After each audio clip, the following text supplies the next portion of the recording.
हमने एक एक्सपेरिमेंट किया जिसमें हमने एक नीडल को पानी की सरफेस पे रखा और वो फ्लोट करना शुरू कर देती है। तो यहाँ पर क्वेश्चन पैदा होगा कि भाई क्या वाकई चीज़ें फ्लोट होती हैं, क्या फ्लोट हो रहा है कि ऐसे ही लग रहा है हमें। तो उसकी इन्वेस्टिगेशन थोड़ी करेंगे। पहले तो हम पानी के अंदर देख लेते हैं और पानी के सरफेस से कंपेयर करते हैं कि क्या फ़र्क है। तो अगर हमें इन्हें जानना है तो हमें पानी के मॉलिक्यूल्स को जानना पड़ेगा।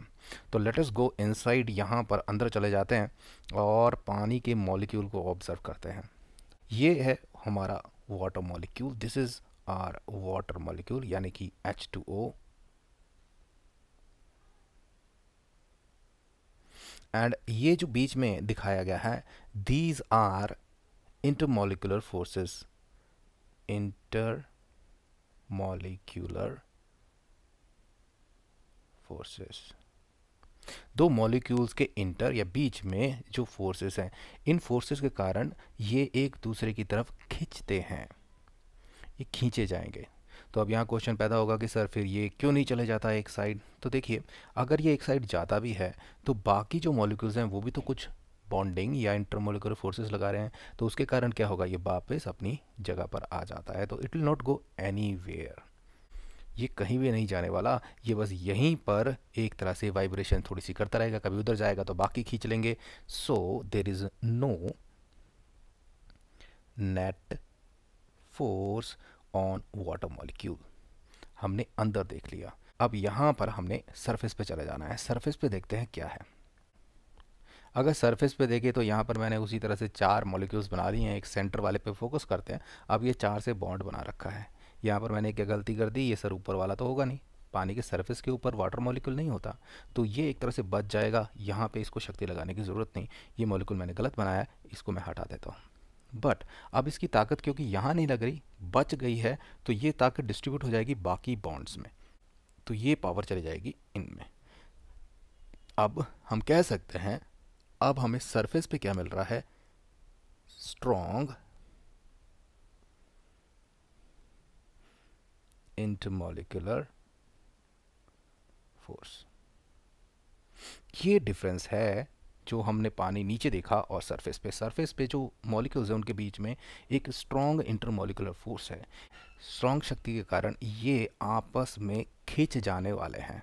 तो एक तो इनकी शक्ति ज़्यादा है बॉन्ड की। अब अगर आप इन्हें दूर करना चाहेंगे तो ये रेजिस्ट ज़्यादा करेंगे। तो अगर हम इन्हें डिस्टर्ब करते हैं किसी तरह से, मान लीजिए इनको साइड को खींचा जाता है, तो it will come back with the strong force. They don't want to get disturb. अब ये डेंस हो चुके हैं, डेंसिटी इनकी बढ़ जाएगी। सरफेस पे मॉलिक्यूलर डेंसिटी है वो ज़्यादा है नीचे के मुकाबले। अब डेंस मतलब घना है, इसका मतलब इनके पार जाना अब मुश्किल हो रहा है। तो अब हम देखते हैं कि जो फोर्सेस हैं, पुलिंग फोर्सेस जो हैं वो इस तरह से लगी हुई हैं, कुछ स्ट्रॉन्ग बाउंड इस तरह से दिखाए गए हैं। और इस तरह के मॉलिक्यूल सभी जो हमारे सरफेस के होंगे वो घने होंगे, डेंसर होंगे, स्ट्रॉन्ग बॉन्ड से बने होंगे। अब इनका बॉन्ड क्योंकि स्ट्रॉन्गर है, अगर आप कोई भी डिस्टर्बेंस करते हैं तो ये एक इलास्टिक मेम्ब्रेन की तरह काम करेंगे।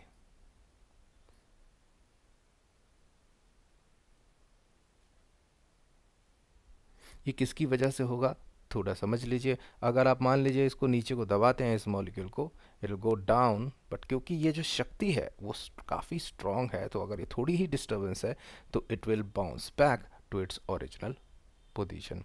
तो यही हमें एक तरह से इलास्टिक बिहेवियर सरफेस का मिलता है। ये कहाँ हो रहा है, सरफेस पे हो रहा है। किसकी वजह से है, फोर्स की वजह से है, इंटरमोलिकुलर स्ट्रॉन्ग फोर्सेस की वजह से है। और उसको ये भी कह सकते हैं टेंशन, एक फोर्स होती है खिंचाव।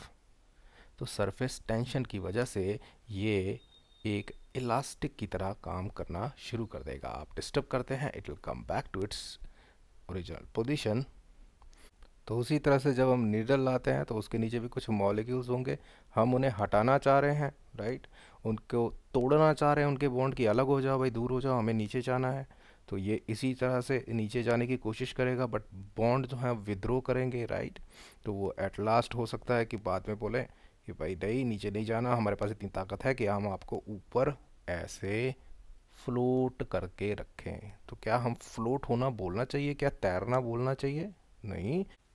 this needle this needle is resting, पड़ी हुई है, on the surface due to